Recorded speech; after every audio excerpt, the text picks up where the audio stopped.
Sobat, apa kabar? Ketemu lagi di channel Naga. Di sini saya akan melanjutkan Praktalen Donghua full spoiler. Tanpa lama-lama lagi kita tonton sampai habis. Angin kencang membawa butiran pasir saat menyapu gurun kuning kemerahan. Suara deru angin yang menderu-deru samar-samar memancarkan benang dingin yang gelap. Di tempat yang agak terpencil seperti ini, seseorang akan sulit sekali menemukan manusia lain. Yang ada hanyalah angin berpasir yang tiada henti, membawa suara lolongan. Tidak ada pohon di daerah ini, lingkungan yang kering menyulitkan tumbuh-tumbuhan dan hewan untuk bertahan hidup. Hanya rumput liar berwarna kuning pucat yang mampu bertahan hidup di tempat terpencil ini. Di bawah daun kecilnya terdapat sistem akar yang berkembang sangat baik sehingga orang awam sulit membayangkannya. Akar mereka yang panjangnya puluhan meter menjulur jauh ke bawah tanah untuk mencari sumber air yang berharga. Para penggembala di padang pasir menyebut mereka Haliya, yang berarti pemberian ilahi. Vegetasi yang ulet ini menemukan cara untuk mempertahankan hidupnya. Angin kencang bertiup melewati sebidang rumput liar berwarna kuning pucat di gurun. Rerumputan liar sedang menekuk tubuh mereka. Sosok manusia berkulit hitam pekat terungkap di antara mereka. Pakaian pada sosok manusia itu compang camping dan darah segar menutupi tubuhnya. Dia bernapas melalui hidungnya dengan sangat lemah. Jika dadanya tidak naik turun, kemungkinan besar orang akan salah mengira ini sebagai mayat yang dibuang di gurun pasir. Mayat yang berlumuran darah segar ini tiba-tiba bergetar setelah terdiam beberapa saat, matanya yang tertutup rapat perlahan terbuka, sudut mulutnya tanpa sadar ditarik membentuk senyuman pahit saat mendengar deru angin di telinganya. Kemana wormhole sialan itu mengirimnya? Sosok manusia yang tampak seperti mayat adalah Xiaoyan, yang telah melarikan diri dari wormhole. Dia tidak segera muncul di tanah ketika dia melarikan diri ke dalam lingkaran cahaya saat itu. Sebaliknya, dia telah dianiaya dengan kejam oleh kekuatan spasial di dalam badai perak, yang menjadi sangat liar dan ganas, sebelum diludahkan seperti sampah.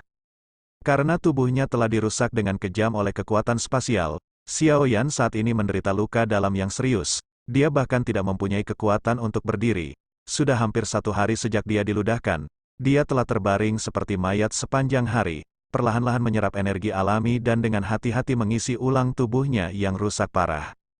Jari Xiaoyan menyentuh cincin penyimpanannya dengan susah payah dan sebuah pil obat muncul. Perlahan-lahan dimasukkan ke dalam mulutnya dengan cara yang bergetar. Setelah melakukan tindakan sederhana ini, bagian dalam tubuh Xiaoyan tiba-tiba mengeluarkan gelombang rasa sakit, menyebabkan keringat dingin muncul di dahinya. Jika bukan karena api surgawi yang melindungi tubuhnya, kemungkinan besar tubuhnya akan hancur berkeping-keping ketika berhadapan dengan kekuatan spasial yang liar dan kejam itu. Namun, meskipun begitu, dia masih kurang beruntung untuk memasuki kondisi luka serius ini. Selama aku memulihkan sedikit Douki, aku akan bisa menyembuhkan lukaku. Setelah itu, saya akan memurnikan beberapa pil obat dan secara bertahap dapat menyembuhkan luka saya sepenuhnya. Mudah-mudahan, saya tidak akan cukup beruntung untuk bertemu dengan binatang ajaib yang berkeliaran. Bahkan seorang elit Douzong tidak bisa berbuat apa-apa padaku. Jadi, akan sangat sulit untuk menerimanya jika aku akhirnya menjadi makanan dari beberapa binatang ajaib. Xiaoyan perlahan bergumam di dalam hatinya. Dia merasakan kekuatan obat hangat yang menyebar ke seluruh tubuhnya. Kelelahan sekali lagi muncul di kepalanya, menyebabkan dia perlahan-lahan menutup matanya. Saat dia menutup matanya, samar-samar dia mendengar suara seruan. Kali berikutnya Xiaoyan terbangun adalah karena benturan keras. Benjolan itu menyebabkan tulang-tulang di tubuhnya tampak seperti hancur berkeping-keping. Rasa sakit itu mengusir rasa lelah di kepalanya. Setelah itu, dia berusaha membuka matanya perlahan.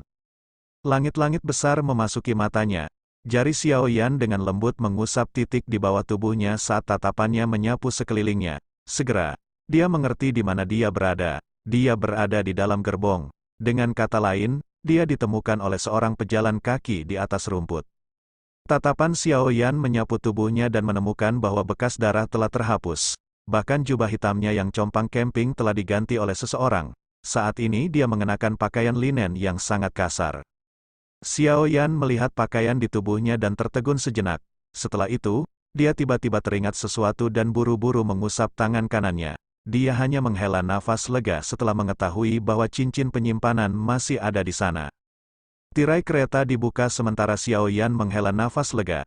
Cahaya yang menusuk mata tersebar masuk. Segera, seorang pria parubaya dengan tubuh agak kuat muncul di hadapan Xiao Yan. Dia membuka mulutnya dan tersenyum saat melihat Xiao Yan telah terbangun. Dengan nada yang agak jujur dan lugas, dia bertanya, "Adik, apakah kamu sudah bangun?"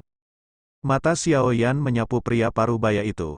Meskipun dia terluka parah dan Dou Qi di dalam tubuhnya kosong, kekuatan spiritualnya masih sekuat sebelumnya.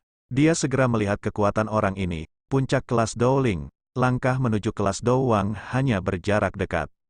Masih ada waktu yang sangat lama sampai pil gathering di Pil Tower.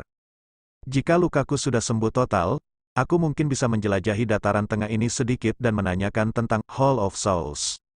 Aku juga harus menemukan teman baik Yao Lao, Feng Zunze. Tentu saja, mungkin aku juga harus meluangkan waktu untuk pergi ke lembah api terbakar untuk melihat apakah aku bisa mendapatkan 2 perubahan terakhir dari api langit 3 perubahan misterius. Itu akan sangat berguna bagi saya. Xiao Yan dengan lembut bergumam pada dirinya sendiri. Segera, matanya tiba-tiba menjadi lebih cerah.